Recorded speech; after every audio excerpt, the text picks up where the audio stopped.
Hello po, magandang umaga po sa inyong lahat, tanghali, hapon or gabi kung saan man kayo makapanood nitong aking channel. Nandito ako sa loob ng aking goat area or sa mga manukan ko at saka kambingan ko. Kasi yung malaking pile na ano na yan na mga kahoy or dumi, susunugin ko yan.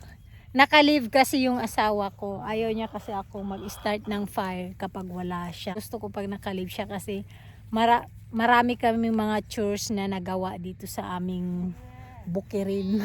Huwag kayong mag-alala, hindi yan sila masusunog. Pag naramdaman na nila yung init, umaalis sila.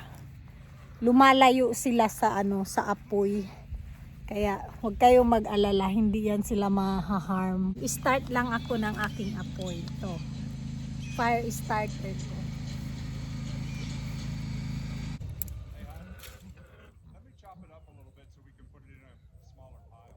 Okay. Sabi ng asawa ko, i-cut daw niya muna bago ko i-start yung fire.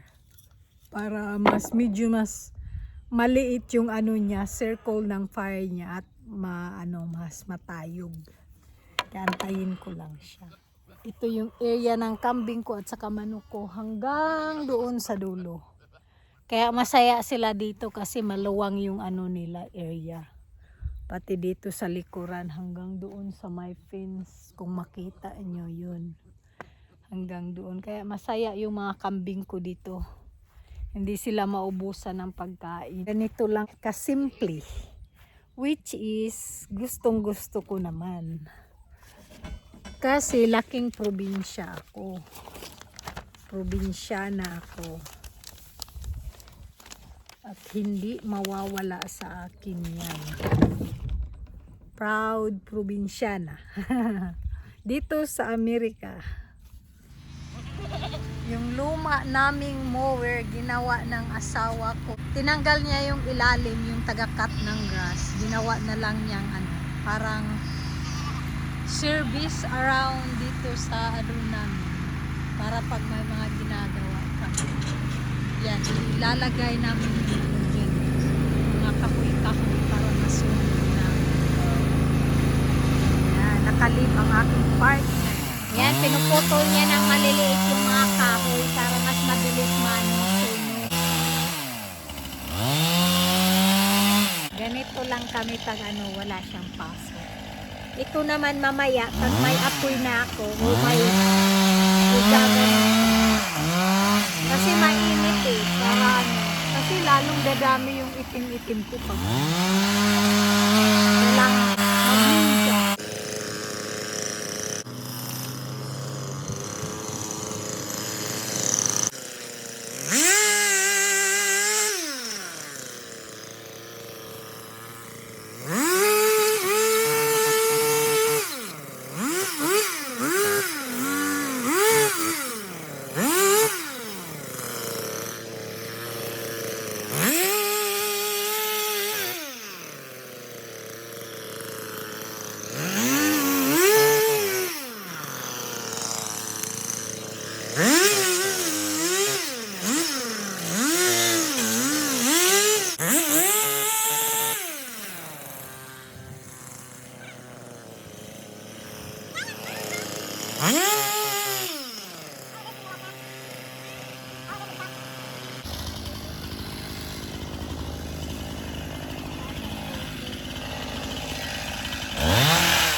Ngayon mag-start na ako ng ng fire ko or apoy ko.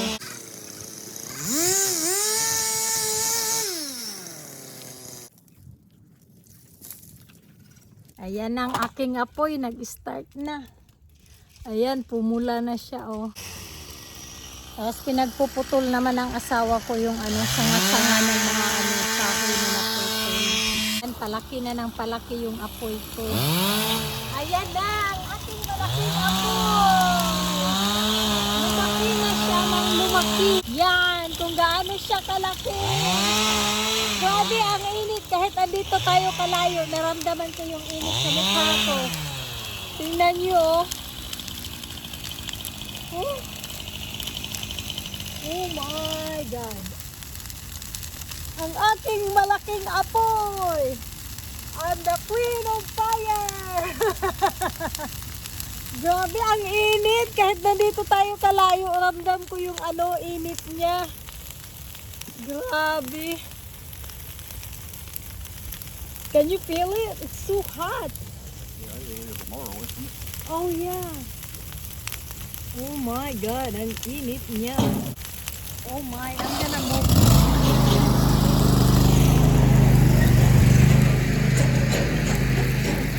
Ililipat ko tong camera ko kasi grabe ang init. Kahit nandito na tayo o lumayo tayo, ramdam ko pa rin yung init. Kaya kailangan ko nito itatakip ko sa mukha ko. Galing ko Yan yung aking apoy. I'm a queen of fire. Sabi ng asawa ko, ang hilig-hilig ko daw maglaro sa apoy. Itong apoy naman ang nilalaro ko, hindi yung ibang apoy. Tingnan nyo yung usok ko. Ang usok. Kaya huwag kayong gumawa ng masama para hindi kayo ma-impyerno dahil yung init pa lang dito. Gaano na tayo kalayo, imagine. Ramdam ko pa rin yung init hanggang dito. Wala akong pinatungan yung kasi yung camera ko kasi na muna, anong tawag na to? Yung parang napupulupot mo. Kaya ayan, pinulupot ko dyan. Di ako makalapit kasi sobrang init. Ko sana yung ibang kahoy-kahoy. Napapangitan kasi ako pag pag maraming mga kahoy na nakabalandra sa Kaya ganyan ako pag nakalib yung asawa ko. Kung maglinis tayo sa yard kasi ayan meron din dito. Tapos meron din dun sa kabila. Kaya gusto ko malinis tingnan yung yard namin. Kaya natutuwa ako pag nakalibyan siya. Kasi nakakapaglinis kami. Ayaw niya kasi akong payagan ganyan, ng apoy pag wala siya. Grabe, ang bilis umano yung bumaba, nasunog na lahat. Ilagay ko tong mask ko kasi kakaberan ko tong mukha ko. Mukhang madaming itim-itim. Mainit kasi. Try kong i-push yung ibang mga kahoy para masunog. Medyo lalapit ako. Ito para protection sa init din sa mata ko kasi mainit na siya.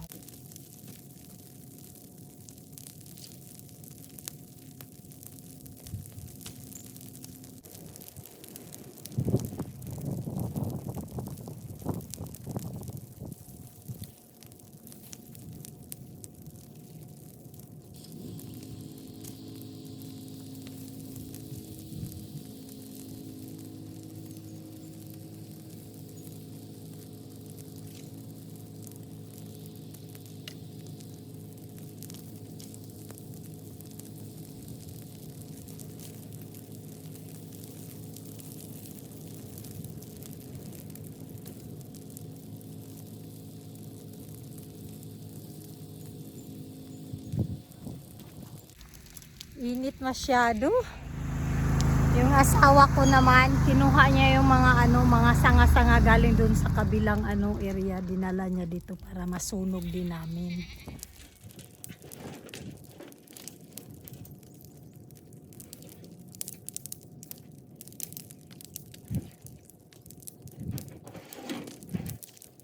Dinamp niya yung yung dinala niyang mga sanga-sanga doon. Para na akong ninja, ang init-init kasi masyado, pati yung noo ko naiinitan Kaya ginanyan ko na lang.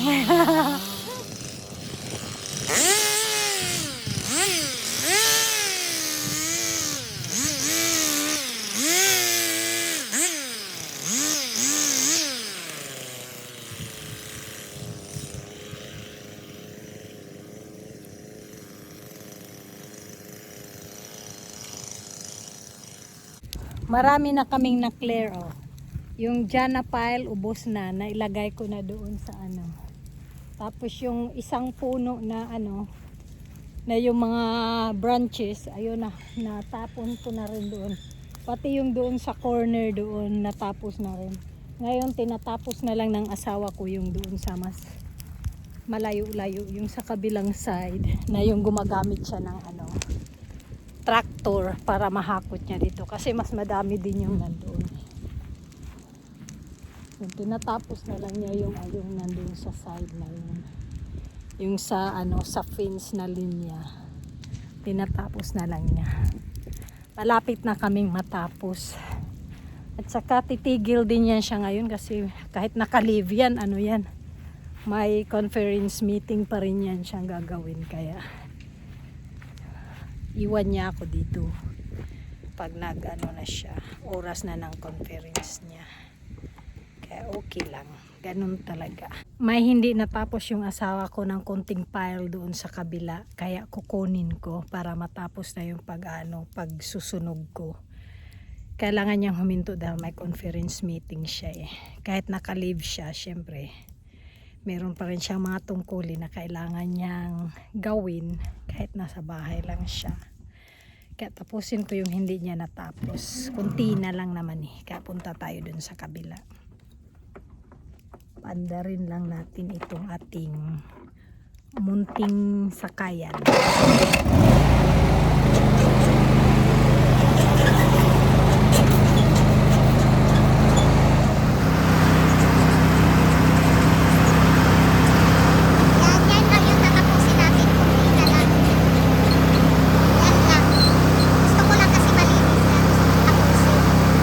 Ilagay ko lang dyan sa may likod.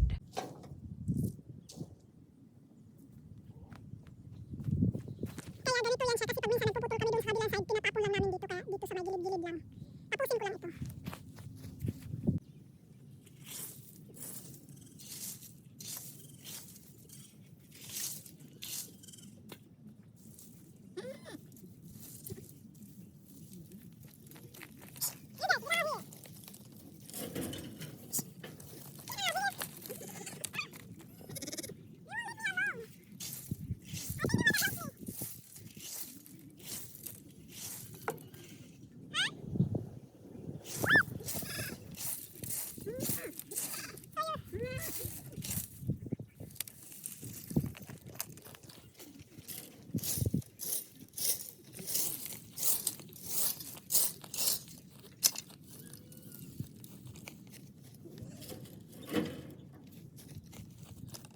Gusto ko malinis yung yard ko, kaya ganito ako.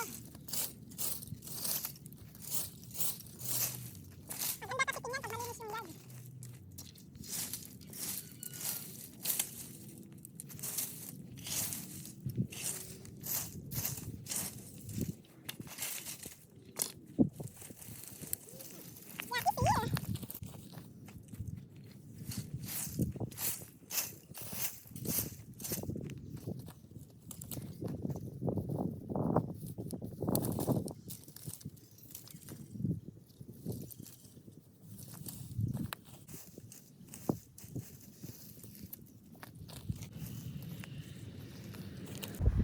Ayan na. Yan na yung last. Ilagay na natin doon sa ano. Hayaan na yung iba kasi maliliit na yun eh. Mapuputol na yan pag nagcha-chop ako ng grass dito. Ngayon, ilagay na natin yung last load. At tayo ay tapos na.